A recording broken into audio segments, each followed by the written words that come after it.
Craig, I am so excited to have you on the show today. You have been doing such phenomenal work over the time I've known you and great work to come. So I want to put a little frame out there and then let you talk about what you're working on today. And the framework is love, money, and value. Because normally people who are not at your level of evolution and smarts, think about love, money, value, three different things that shouldn't Mm. touch.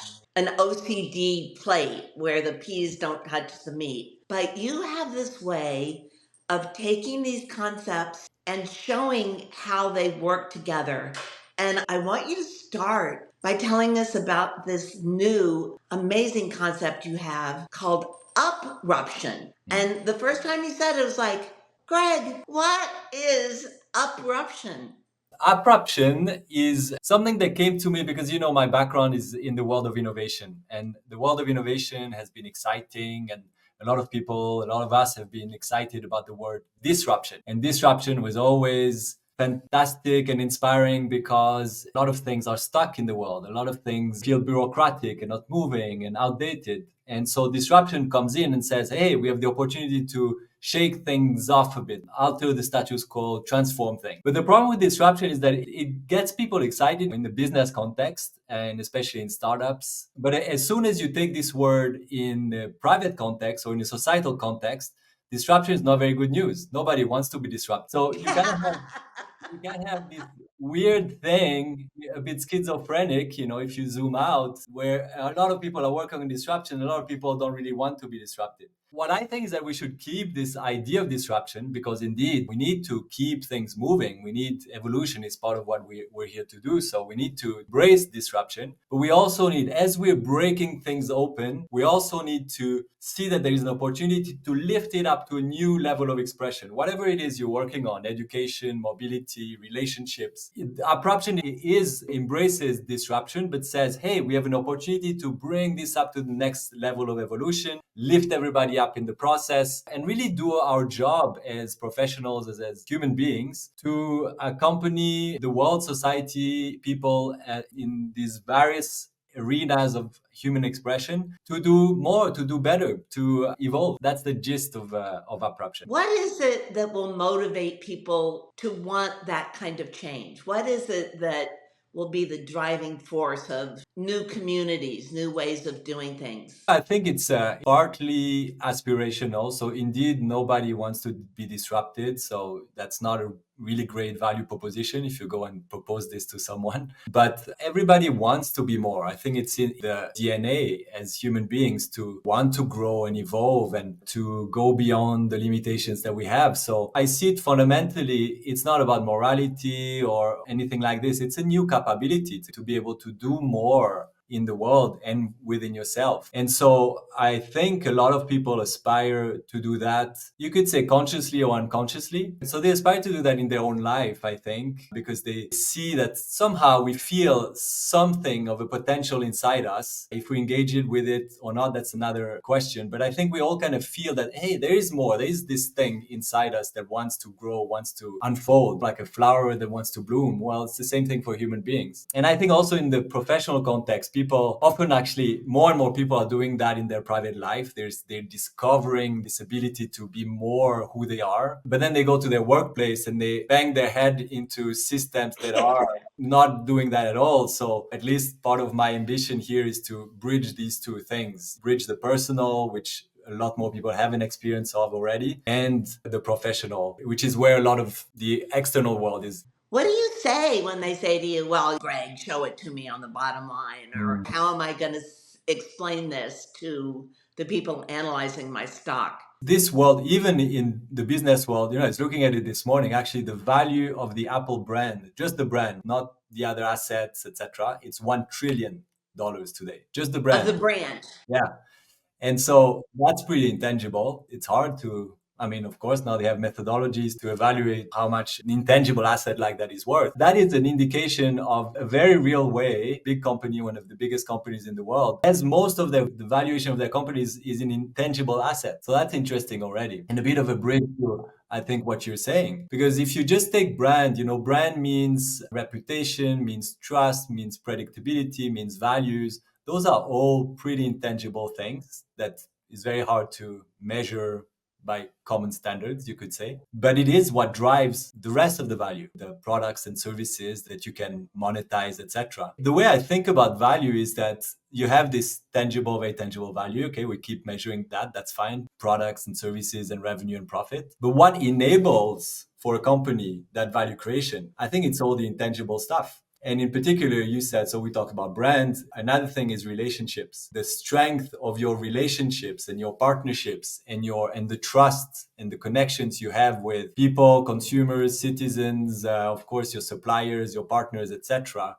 I think is very interesting. Now that we have a relationship, all of a sudden maybe the topic was the wrong one, maybe the timing was wrong, etc. But down the line, because we had this relationship, you and I could come together and respond to this other thing that we would see. There's many things like this in the intangible world that I think is the foundation for the more monetary or measurable value creation that we're used to.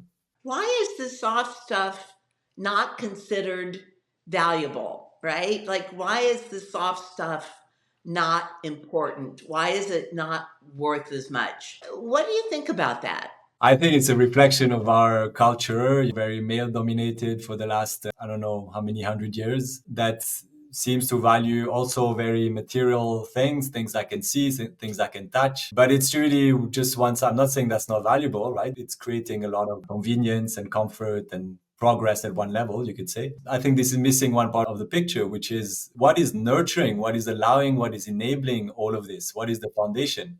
It's a bit like a mother who has a boy. The boy gets nurtured by the mother, if all goes well, in a very loving and enabling environment, or enabling is not the right word, but it's a loving environment, atmosphere. All of these things that seem to be soft are totally what feeds the child and what awakes the child to herself, himself, and the world. That whole thing, which seems to be intangible, is actually extremely vital for any creation. We're talking about a child here, but any creation in the world relies on that, I think. You know, it's funny. I have been seeing the reverse, and I'm interested in long term relationships and marriages because I'm trying to figure out how I ended up in one that has gone on for so long. One of the things I found is that couples have a hard time talking about money. It's very difficult for couples to talk about money. And it almost seems like there's this polarity where you can talk about love and you can talk about money, or someone can be assigned money, but love and money coexist in every relationship, I think,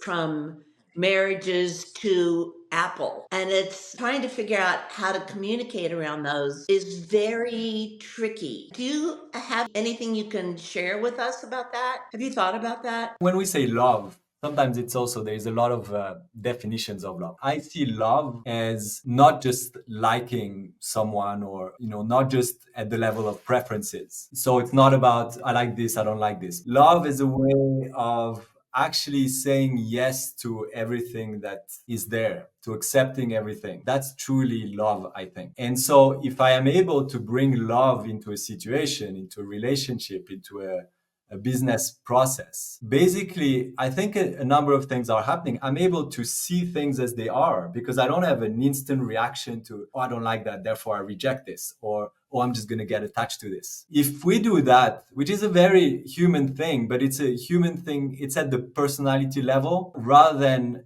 this capacity that we have as humans to zoom out and actually take in everything and look at things as they are. And the more we have the ability to do this, the more we're able to see a situation very clearly. Do not block something. So someone's angry and I react against them, that it's not going to lead to anything constructive. It's not going to lead to any value.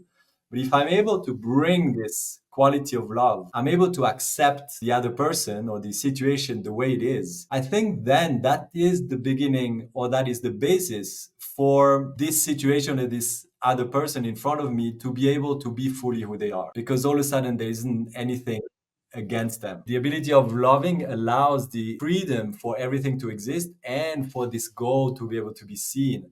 Now, if you see this, This is not intangible at all, or it's not, I mean, it's very valuable, right? Because as soon as you have something like this, then you can start building amazing things out of it, because you've touched the core of really what we wanted to, what we're all looking for in this workshop, situation, or relationship. Back to love, I think love is an ability to welcome, to host, and to allow. People don't need us counterpart to be free, but often we have our own limitations. So what we can do for each other, I think, is allow each other to be free, and in being free, to, like that flower, to let the flower bloom in the best way possible.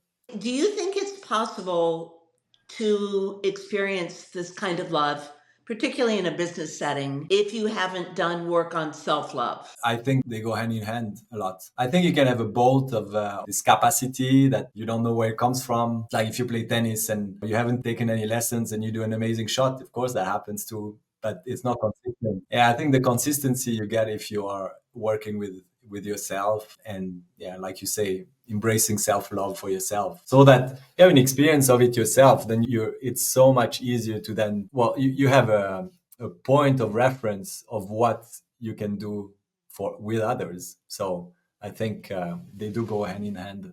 It feels like it's taboo to talk about love in business. In business, you can't say I love you. So what do you do with that? Because love creates value, creates money, is good for business, except it's taboo. You can't talk about it.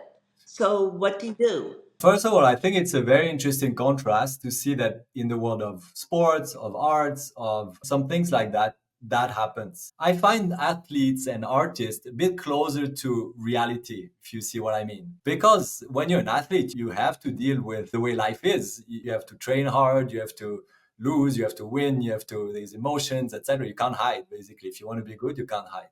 Artist is, I think, a similar thing in a different way, but it's one step closer to reality. In business, we're so, I think, with our large organizations and bureaucracy, etc., it's very easy to hide. And so when you hide, you don't have to engage with reality as much. I think it's part of the reason why you don't see this kind of phenomenon of people using this word, because you do everything to kind of hide and be safe and be following the lines, etc. I think that happens a lot. I think there are other words that can be a bit of a bridge. You say, for example, when you host a workshop, hosting is already, that's a word. Sometimes people kind of raise their eyebrows at even a word like this, but it's a bit closer. Hosting, inviting, listening to people, create empathy. These kind of words I find are proxies that get us a little bit more into that direction. And I find it interesting because also, if you say love, sometimes it's like too big, it doesn't mean something. And you can use some of these more, these shades of, or these different qualities, expressions of what love is. But at the end, you also feel like every one of these words is not big enough to convey what you mean. So you kind of go back to love. And that's why this word is still very present, because it's very hard to replace it. What I am noticing is that the young people are much more vocal now about wanting to be authentic Yeah. in the marketplace. Yeah. They want to be authentic. And I think that ties in to the way you're talking about creation of value. Does that make sense to you? Absolutely, that's how we should do it. And I have an experience with a lot of young people that it feels great, because it's true. Even I have a nephew, he's 28, something like this, but he's taught me a lot about authenticity and love. He says to me, I love you. I mean, and his generation are a lot more open like this. The kind of stuff they talk at the dinner table, stuff that I never dare talk at my dinner table. So there's definitely an opening for sure with this new generation of like freely talking about emotions and things like love and sharing and appreciating, etc. A bit more real. Yeah? I see a taboo in relationships around talking about money because there is a perception that money is the enemy of love. If you think about the way we talk about income disparities in relationships, or there's a thing that I didn't even know there was language for called financial infidelity, where people hide money from each other. And also gendered expectations for straight couples about one person is in charge of the money and the other person doesn't need to know until suddenly they do need to know. So there is on the other side an equal fear of, if we believe that we are working at